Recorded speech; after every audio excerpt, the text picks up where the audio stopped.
अब हम लोग चलते हैं 7 वंडर्स को, वहाँ से सीधा सिटी में चले जाएंगे।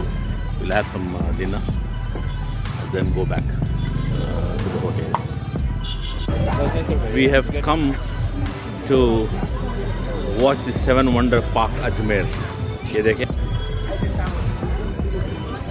We have all the 7 wonders specimens, we can say specimens यहाँ पे है। ये हम इसको देखने जाएंगे। इसको देखने के लिए सिर्फ 10 रुपीज़ पर हेड। हम लोग चारों हैं तो 40 रुपये हो गए।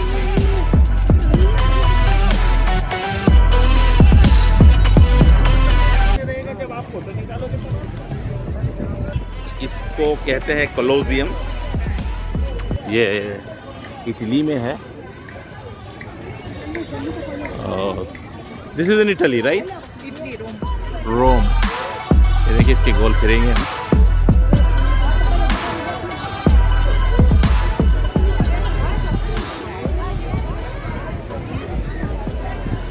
और ये है, इसे कहते हैं Colosseum.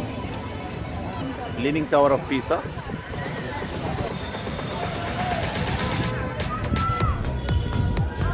Leaning tower of Pisa. अरे यार, सही में ये लीन भी कर रहा है यार पीसा। चले इसी भी देखते हैं।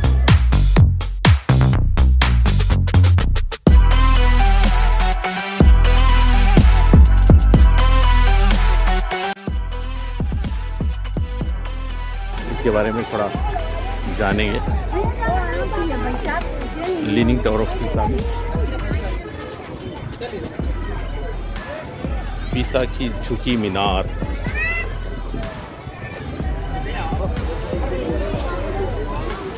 हम लीनिंग टावर ऑफ पीसा के पास है, बट इंडिया में अजमेर में ये स्पेसिमेन है। ये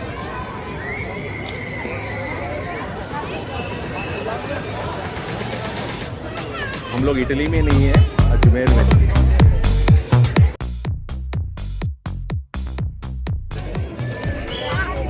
साउथ अमेरिका, ये साउथ अमेरिका में है right?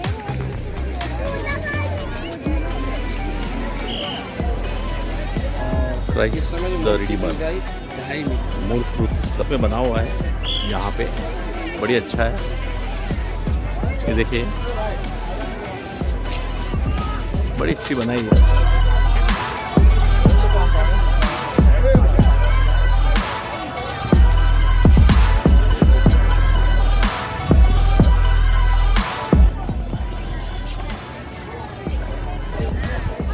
This is the specimen of Taj Mahal. बढ़िया बनाया है ना।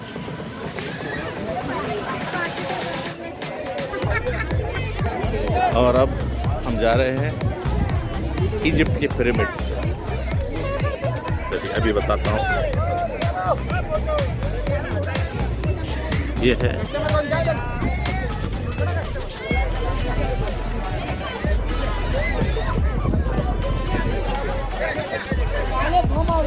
यहाँ पे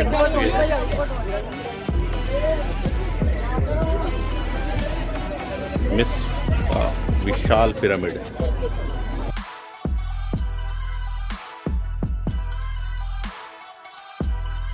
7 मीटर। ये भी बढ़िया बनाया है यार, सही है। Watching this.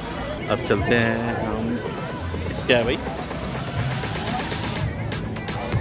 अब जाएंगे यार statue of liberty.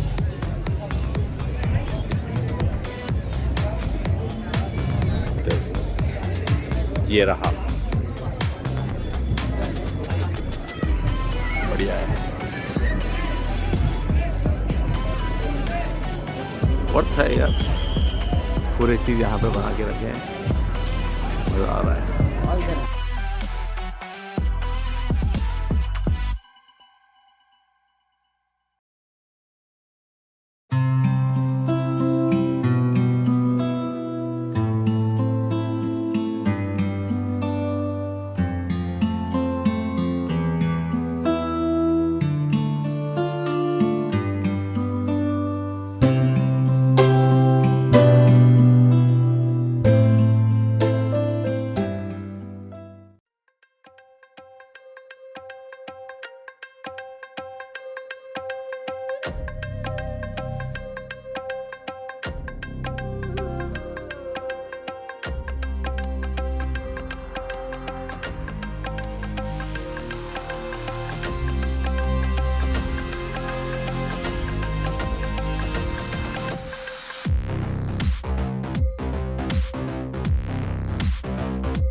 We have all the lights on now. ये देखें, Eiffel Tower completely blue दिखाई दे रहा है. Leaning Tower of Pisa. भैया बच्चों को जल्दी से दूर कर लो. Leonardo और ये ताजमहल.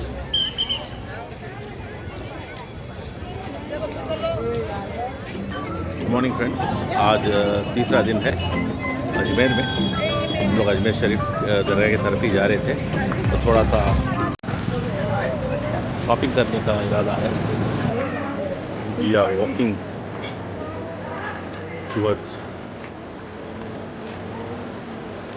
दरगाह शरीफ. कितनी दूर नहीं है यार, शायद ऐसा 1.5 किलोमीटर तक होगा यहाँ से रेलवे स्टेशन से. तो थोड़ा वॉकिंग भी हो सकता है. दरगाह का वज़ू खाना है.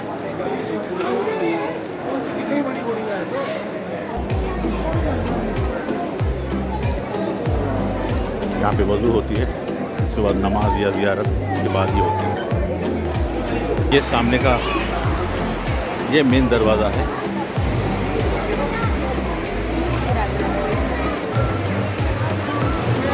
तो दरवाजे के पास लाइन है.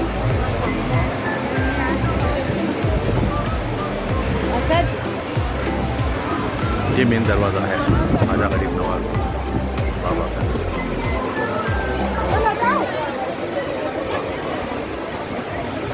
इसे कहते हैं जन्नत का दरवाज़ा. हर मरतबा खुलता है ये जन्नती दरवाज़ा है. मैं जिसके सामने खड़ा हूँ मैं, ये साल में 4 बार खुलते हैं. पहली बार कब होते थे? पहली बार उर्स में होता है, जब गरीब नवाज के उर्स होते हैं रजब के अंदर. 1 रजब से 6 रजब तक खुलता है. फिर उसके बाद ईद उल फित्र में खुलता है, ईद के दिन. और ईद की छठी होती है, गरीब नवाज के पीरों मुर्शिद के उर्स होते हैं. ये जब खुलता है, फिर ईद उल अज़हा के दिन खुलता है. तो साल के 4 दिन, साल में 4 टाइम खुलता है. चलिए साहब शुक्रिया. आगे आके हाथ लगा के छू लो जन्नती दरवाजा. ये है शाहजहानी मस्जिद.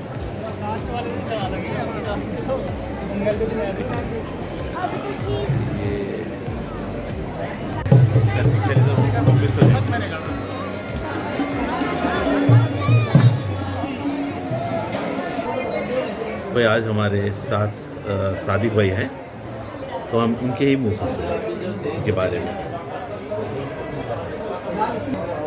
सादिक भाई अस्सलाम वालेकुम. बिस्मिल्लाहिर्रहमानिर्रहीम. हज़रत ख्वाजा हज़रत ख्वाजा मोइनुद्दीन हसन चिश्ती रज़ी अल्लाह ताला अन्हु किसी की तारीफ़ के मोहताज नहीं है. दुनिया में कई मौरख़ीन ने आपके ऊपर कई किताबें, कई सफ़े लिख दी हैं. दुनिया बहुत जानती है आपको लक़ब गरीब नवाज़ है. आप हज़रत गरीब नवाज़ काज़मी सादात हैं. आप हज़रत गरीब नवाज़ संजर, जो ईरान का एक शहर है खुरासान, वहाँ पे मुकीम थे. आपके वालिद हज़रत ख्वाजा पीर गयासुद्दीन रहमतुल्लाह अलैह, आपकी वालिदा उम्मुल वरा बीबी माहिदी. हज़रत गरीब नवाज़ की आपकी बचपन की दौरान ही आपकी उम्र कमोपेश, आपकी पैदाइश तो 531-32 में हुई थी हिजरी में, और आपका पर्दा 634-33-34 कमोपेश 1 साल इधर है. आपकी वालिद वालिदा का पर्दा फरमा लिया था, आप 16 साल के थे. आपकी तालीमात का मामला है, आपने तालीमात, आपके पास पवन चक्की मिली थी आपके वालिद के विरसे की तरफ. आपको बाग था एक, आपने वो सब फ़रोख्त करा और आप खुरासान समरकंद में आपने तालीम हासिल करी. निज़ामुद्दीन रहमतुल्लाह अलैह आपके उस्ताद रहे. आपने वहाँ आपने दीनी तालीम हासिल करी. हज़रत गरीब नवाज़ ने सफ़र, जब आपने तालीम हासिल कर ली, उसके बाद आपका दिल हुआ कि मुरीद होना चाहिए सिलसिले के हिसाब से, तो आपने अपने पीर की तलाश करी. जब हज़रत गरीब नवाज़ आप हज़रत ख्वाजा उस्मान हारूनी रहमतुल्लाह अलैह के सामने पूछे, तो आपसे इस तरह से मुखातिब हुए जैसे आपकी बहुत पुरानी पहचान हो। हज़रत गई नवाज़ आप हज़रत ख्वाजा उस्मान हारूनी रहमतुल्लाह अलैह से बैत हुए, आपके पास आप 20 साल तक आपकी मुरीदी में रहे। बहुत सारे वाक़यात हैं, बहुत तवील स्क्रिप्ट के अंदर नहीं आ सकते। हज़रत गई नवाज़ ने आपके पीर मुर्शिद के साथ हज करा, वहाँ पे अल्लाह की बारगाह में हज़रत गई नवाज़ के लिए अल्लाह की बारगाह में हज़रत ख्वाजा उस्मान हारूनी रहमतुल्लाह अलैह ने दुआ की, ऐ अल परवरदिगार आलम, जो भी मेरे पास है और जो तू दे सकता है वो सब हसन को दे दे। तो वहाँ से एक निदा आई थी, मोइनुद्दीन, तो इसीलिए एक अशार पढ़ा जाता है, मोइनुद्दीन लक़ब पाया लिबाज़े यार में आया वलियुल हिंद कहलाया। हज़रत गई नवाज़ को मोइनुद्दीन जो लक़ब है वो अल्लाह की तरफ से। आपके पीर मुर्शिद ने कहा नहीं, एक बार और जाओ। तब हज़रत गई नवाज़ आका दो जहाँ हज़रत मोहम्मद मुस्तफ़ा सल्लल्लाहु अलैहि वसल्लम की जनाब में सजदा रुकू हुए और आपने अर्ज़ किया, आका मेरे लिए कोई हुक्म? तो आपने फरमाया बकौल कि मैंने तुम्हें हिंद की तरफ रवाना किया और अपना जानशीन बनाया, इसीलिए आपको अताए रसूल कहते हैं। और आपको वहाँ से आपके पीर मुर्शिद ने रुखसत करा और आप हिंद की तरफ सवारी, यानी आपका सफ़र शुरू। हज़ूर गई नवाज़ दिगर जगहों से होते हुए अजमेर शरीफ आए। अजमेर शरीफ में आपने ये औलिया मस्जिद है, यहाँ पे अपना मकाम करा। यहीं पे वो वाक़यात गुजरे हैं कि ऊँट बैठ गए थे, आप हज़ूर गई नाम ने कहा भाई हमारे बैठने की जगह आपने ऊँट बैठा दी, तो उन्होंने कहा ये तो ऊँटों के बैठने की जगह। तो फिर हज़ूर गई नाम ने कहा ये ऊँट बैठे हैं तो बैठे रहेंगे। तो उन्होंने बहुत कोशिश करी, ऊँट नहीं उठे। ये वाक़या यहीं का है। और दिगर फिर वो आना सागर के ऊपर आप पे पानी के ऊपर भी पाबंदी लगा दी थी। तो आपने कहा ठीक है, अगर आप पानी नहीं देना चाहते तो ठीक है, अपने अपने खादिम से कहा जाओ कटोरा लेके आना सागर से कहो कटोरे में आ जाए। और तमाम आना सागर ही नहीं, उस वक्त के जितने भी लिक्विड फॉर्म में जो चीज़ें हुआ करती थी, माओं के दूध, जानवरों के दूध, दिगर जो लिक्विड फॉर्म में चीज़ थी, सब उस आसे में आ गई। तो फिर हाहाकार मचा था। ये नहीं कि सिर्फ आना सागर आ गया। हाहाकार किस चीज़ से मचता है? जहाँ पे लिक्विड फॉर्म, जब माँ के साथ बच्चा तड़पेगा, किसी जानवर का बच्चा तड़पेगा, तो फिर उस टाइम हाहाकार मचता है। तो लोग कहा कि एक इस तरीके के बाबा आए हैं, तो बादशाह से कहा, तो उन्होंने आके हज़रत गई नवाज़ से दरपेश कुछ मुलाकात करी। तो कुछ उस वक्त के लोग हैं जो उस बादशाह के ख़ानदान से ताल्लुक़ रखते थे, वो हज़रत गई नवाज़ के हाथ पे दस्त पे ईमान लिए। उस टाइम पे कौन बादशाह थे सर? पृथ्वीराज चौहान थे, उनके मामा जयपाल, बहुत सारे हैं ऐसे, बहुत सारे फहरिस्त थे जो बहुत सारे वाक़यात भी उसके साथ जुड़े, तो वो ईमान लिए। तो इसलिए कहते हैं लोग बाग कि हज़रत गई नवाज़ की बारगाह में 99 लाख मुसलमान हैं। ये सिलसिला चिश्तिया की मामलात हैं ये सब, और दीन का काम करा है, तबलीग का काम करा है। और आज भी जो ये यहाँ पे जिस तरीके से पब्लिक आज भी हुजूम पे हुजूम आते हैं, ये अल्लाह तबारक व तआला ने हज़रत गई नवाज़ की बारगाह आपके पास इतना कश्फ आज भी दिया है कि लोग किसी भी मज़ाहिब के हों, कोई भी तबके से हों, किसी भी फ़िरके से हों, चाहे हिंदू हो, मुसलमान हो, सिख ईसाई हों, किसी मसले से हो, शिया हो, सुन्नी हो, देवबंदी हो, हज़रत गई नवाज़ की बारगाह में बेशक हाज़िरी देते हैं। हर कोई आते हैं, किसी के ऊपर पाबंदी नहीं है, ना किसी को यहाँ पे रोका जाता है। सिलसिले की 29 किताबें जो मुस्नद हैं, ऑथेंटिक हैं। तो हज़रत गई नवाज़ के साथ, और आपने हज़रत गई नवाज़ ने अपने खादिम को कहा है सबसे ज़्यादा फ़ख्र मेरे फ़खरुद्दीन पे मुझे। कई जगह दर्ज है फ़ख्र फ़कीरा, यानी हज़रत गई नवाज़ रहमतुल्लाह अलैह जब आप मुसल्ले का कोना उठाते थे तो कहते थे जितना चाहिए फ़खरुद्दीन ले लो और लंगर करो, जो भी दिगर काम के लिए आप। तो सर एक चीज़ मैं पूछना चाहता हूँ सर कि यहाँ पर दरगाह शरीफ ऐसा कोई टाइमिंग होता है कि सुबह से शाम तक या 24/7 खुला ही रहता है? हज़रत गई नवाज़ की बारगाह जो है सर्दियों के दिन में 5 बजे सुबह खिदमत होती है आस्ताने आलिया शरीफ, और गर्मी के दिनों में 4 बजे होती है रोज़ सुबह।